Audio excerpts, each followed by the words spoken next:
진료실 문을 나서는 환자분의 뒷모습에서 혹시 아쉬움이나 불안감을 느끼신 적은 없으십니까? 혹은 예상치 못한 결과로 인해 환자분과 어려운 대화를 나눠야 했던 경험은요? 안타깝게도 의료 분쟁은 더 이상 남의 이야기가 아닙니다. 한국의료분쟁조정중재원의 최근 통계에 따르면 매년 2,000건이 넘는 의료분쟁 조정 신청이 꾸준히 접수되고 있으며 이 중 상당수는 우리가 매일 마주하는 진료 현장에서 발생하고 있습니다. 특히 정형외과, 신경외과, 내과를 포함한 많은 과에서 분쟁 가능성은 항상 존재합니다. 오늘 이 영상은 단순한 정보 전달을 넘어 실제 사례를 통해 원장님들께서 겪으실 수 있는 어려움을 미리 예방하고 더욱 안전하고 신뢰받는 진료 환경을 구축하시는데 실질적인 도움을 드리고자 합니다. 잠시만 집중해 주십시오. 오늘 이 10분이 앞으로의 10년을 좌우할 수도 있습니다. 안녕하세요. 병원개업의 정석 매들라이트TV의 오준 원장입니다. 먼저 한국의료분쟁조정중재원에서 발간한 2024년도 의료분쟁조정중재 통계연보의 주요 내용을 통해 현재 의료분쟁 현황을 간략히 짚어보겠습니다. 최근 5년간 의료분쟁 상담 건수는 2022년부터 다시 증가하여 연간 5만 건을 넘어섰습니다. 2024년에는 하루 평균 약 215건의 상담이 이루어졌습니다. 전화 상담이 가장 많지만 온라인 상담도 꾸준히 늘고 있습니다. 조정 신청 건수 또한 연평균 2,000건 이상으로 꾸준하며 정형외과,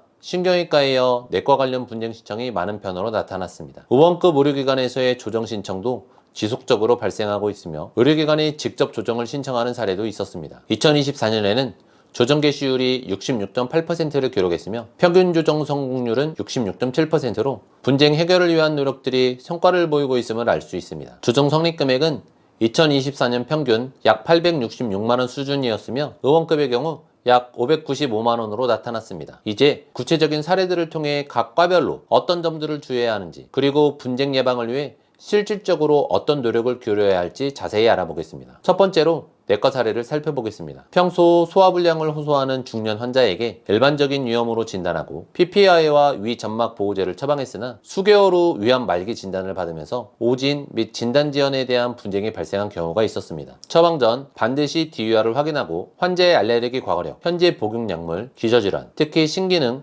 간 기능 저하를 꼼꼼히 확인해야 합니다. 이 사례를 통해서 정확한 진단을 위한 노력이 무엇보다 중요함을 알 수 있습니다. 추진 시 레드 플래그 사인을 놓치지 않도록 병력 청취에 더욱 신중을 기하고 과거력, 가족력, 생활습관을 면밀히 파악해야 합니다. 비정형적 증상이거나 치료에 반응이 더딜 경우 상급병원으로의 신속한 전원 또는 추가적인 정밀검사, 예를 들어 내시경 조직검사를 반복하거나 CT 등 영상검사를 적극적으로 고려해야 합니다. 단순 소화불량으로 간주하기 전 기질적 질환을 배제하는 노력이 필수적입니다. 또 다른 케이스로 고혈압 환자에게 ARB 계열 약제 처방 후 어지러움증 및 전신 발진 등 약물 부작용이 발생했으나 처방 전 충분한 설명이 이루어지지 않았다는 불만이 제기된 경우도 있었습니다. 신규 약물 처방 시에는 주요 부작용 및 발생 가능한 상호작용에 대해 명확히 설명하고 관련 내용을 차트에 기록해야 합니다. 또 다른 케이스로 대장 내시경 후 발생한 장천공 사례에서는 시술 전 합병증 설명 부족 및 형식적인 동의서 작성이 문제되었습니다.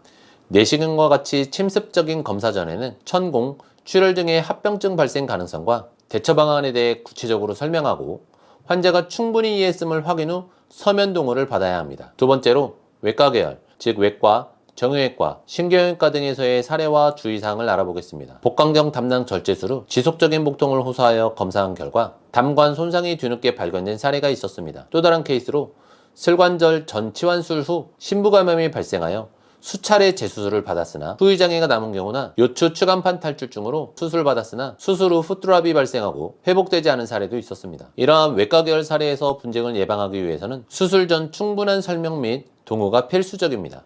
수술의 필요성, 예상되는 결과, 성공률뿐만 아니라 발생 가능한 주요 합병증, 예를 들어 출혈, 감염, 신경손상, 주위 장기 손상, 혈전증 등과 그 후유증, 대안적인 치료법에 대해 환자 및 보호자가 이해할 수 있도록 상세히 설명하고 서면 동의를 받아야 합니다. 수술 중 주의 의무를 다하는 것도 중요합니다. 해부학적 구조에 대한 정확한 이해를 바탕으로 세심한 수술 술기를 시행하고 수술 중 예기치 않은 상황 발생 시 적절한 대처 능력을 갖추어야 합니다. 필요한 경우 수술 중 영상검사를 활용하여 주요 구조물의 손상 여부를 확인하는 것이 좋습니다. 수술 후 관리 또한 철저해야 합니다. 수술 후 환자 상태를 면밀히 관찰하고 감염 예방을 위한 항생제 사용 지침을 준수하며 혈전 예방 조치 등을 철저히 시행해야 합니다. 통증 관리 및 조기 재활 프로그램 적용도 중요하며 퇴원 시 환자 및 보호자에게 주의사항과 추적 관찰 계획을 명확하게 안내해야 합니다. 세 번째로 산부인과 사례와 주의사항을 살펴보겠습니다. 자연분만 시도 중에 태아곤란증이 발생하여 응급 제왕 절개술을 시행했으나 신생아에게 뇌성마비가 발생한 경우 혹은 자궁근종으로 복강경화 자궁 적출술 후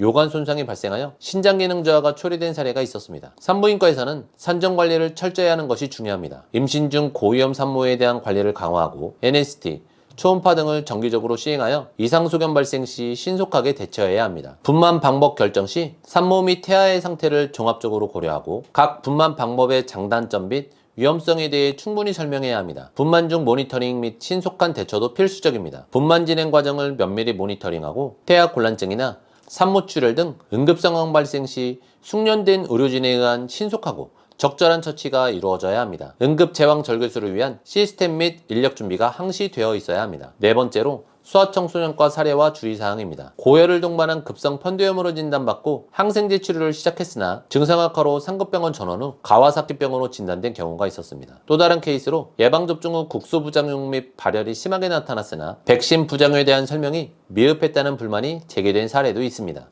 소아청소년과에서는 비전형적 증상에 대한 감별 진단에 힘써야 합니다. 소아는 증상 표현이 명확하지 않으므로 보호자의 진술을 경청하고 세심한 신체 검진과 함께 필요한 경우 검사를 통해 정확한 진단을 내리도록 노력해야 합니다. 특히 발열이 지속되거나 비정형적 증상을 보일 경우 흔한 질환 외에도 가와사키병, 뇌수막염 등 중증 질환의 가능성을 항상 염두에 두어야 합니다. 예방접종 시에는 충분한 설명을 제공해야 합니다. 접종 전 백신의 종류, 예상되는 효과, 발생 가능한 일반적인 부작용 및 드물지만 심각한 부작용에 대해 보호자가 이해하기 쉽게 설명하고 대처 방안에 대해서도 안내해야 합니다. 보호자와의 소통 강화도 중요합니다. 아이의 상태 변화에 대해 보호자가 불안감을 느끼지 않도록 충분히 설명하고 질문에 성실히 답변하며 신뢰관계를 구축하는 것이 중요합니다. 경과 관찰의 중요성과 응급 상황 시 대처 요령을 명확히 안내해야 합니다. 다섯 번째로 기타 주요 과별로 주의해야 할 사항들을 말씀드리겠습니다. 피부과와 성형외과에서는 시술 전후 사진 촬영을 통한 객관적인 자료 확보, 시술의 현실적인 기대 효과와 한계점, 발생 가능한 부작용 및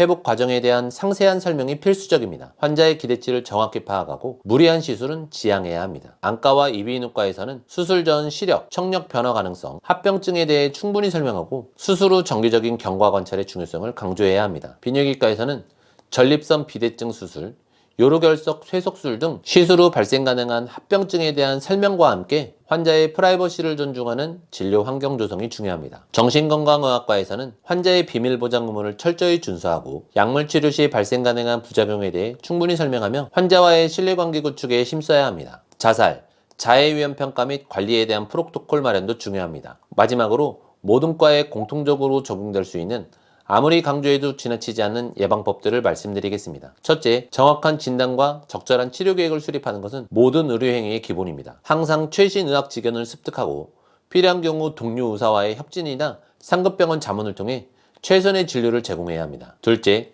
충분한 설명과 동의를 받는 것은 환자의 알 권리와 자기결정권을 존중하는 의료윤리의 핵심입니다. 환자가 치료 과정을 충분히 이해하고 자발적으로 동의할 수 있도록 노력해야 하며 이 과정은 의무기록에 상세히 남겨야 합니다. 셋째, 꼼꼼하고 정확한 의무기록을 작성하는 것은 의사를 보호하는 가장 강력한 방패가 될 수 있습니다. SOAP 원칙에 입각하여 주관적인 증상, 객관적인 소견, 평가, 치료 계획을 명확하고 객관적으로 기록해야 합니다. 시행한 검사, 처치, 투약 내용뿐만 아니라 환자 및 보호자에게 설명한 내용, 동의 여부, 특이사항 등을 빠짐없이 기록하는 것이 중요합니다.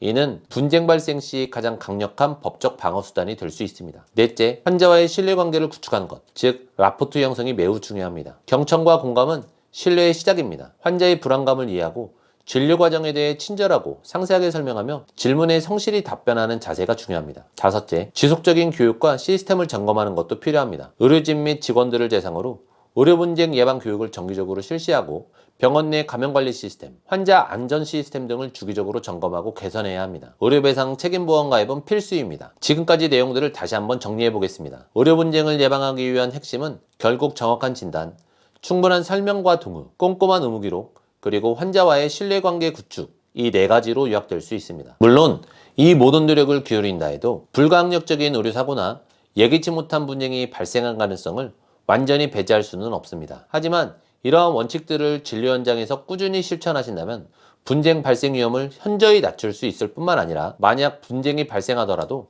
보다 현명하게 대처하실 수 있는 든든한 기반이 될 것입니다. 오늘 이 영상이 바쁘신 원장님들께 조금이나마 실질적인 도움이 되었기를 바라며 최선을 다하시는 원장님들을 응원하겠습니다. 오늘 내용이 도움이 되셨다면 구독과 좋아요 꼭 눌러주시고요.